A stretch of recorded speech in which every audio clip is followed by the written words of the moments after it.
Le participe passé employé avec l'auxiliaire avoir.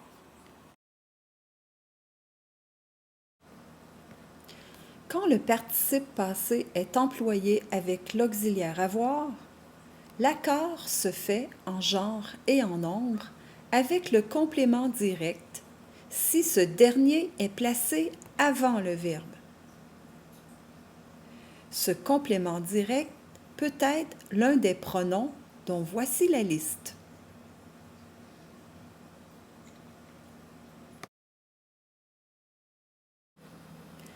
Examinons la phrase suivante. Ces vidéos, je les ai vues. Pour savoir comment faire l'accord du participe passé employé avec avoir, je pose la question suivante. J'ai vu quoi? Les. Il est placé avant le verbe. La réponse les est le complément direct du verbe. Les est un pronom qui remplace vidéo. Vidéo est masculin pluriel. J'écris donc ai vu, US.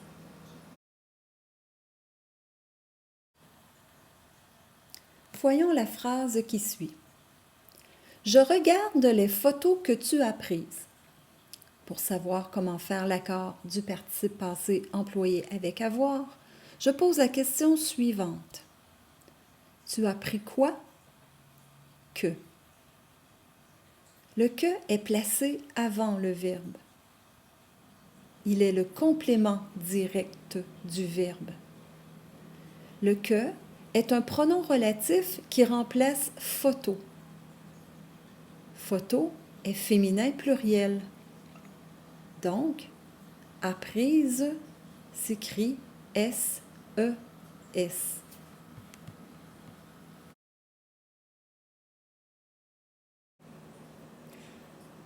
L'exemple suivant est une phrase de type interrogatif. La phrase a subi une transformation.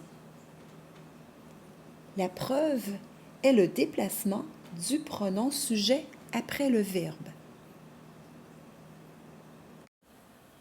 La phrase interrogative exprime une question. Elle se termine par un point d'interrogation. Elle est une phrase transformée par une marque interrogative. Voyons la phrase interrogative qui suit. Combien de livres avez-vous lu cet été? Pour savoir comment faire l'accord du participe passé employé avec l'auxiliaire avoir, je dois poser la question suivante. Vous avez lu quoi? La réponse est des livres. Il est placé avant le verbe.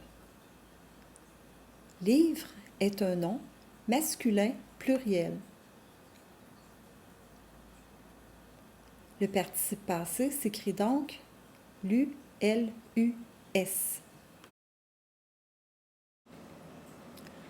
Quand le complément direct est placé après le verbe, le participe passé demeure invariable.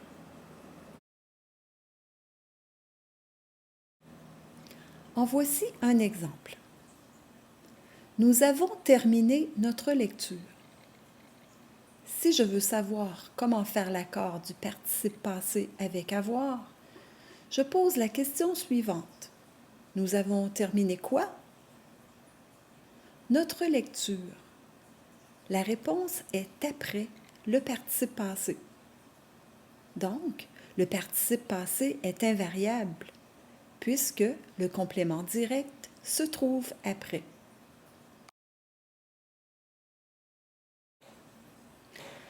Quand il n'y a pas de complément direct, le participe passé demeure invariable. En voici la preuve. Prenons la phrase suivante.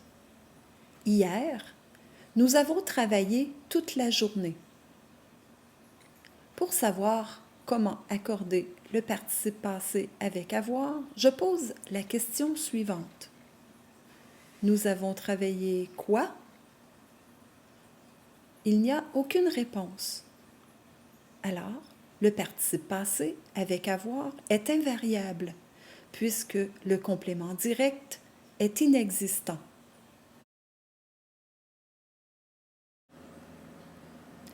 Pour trouver le complément direct du verbe, il est essentiel de ne prendre que le sujet et le verbe pour poser la question qui ou quoi après le verbe.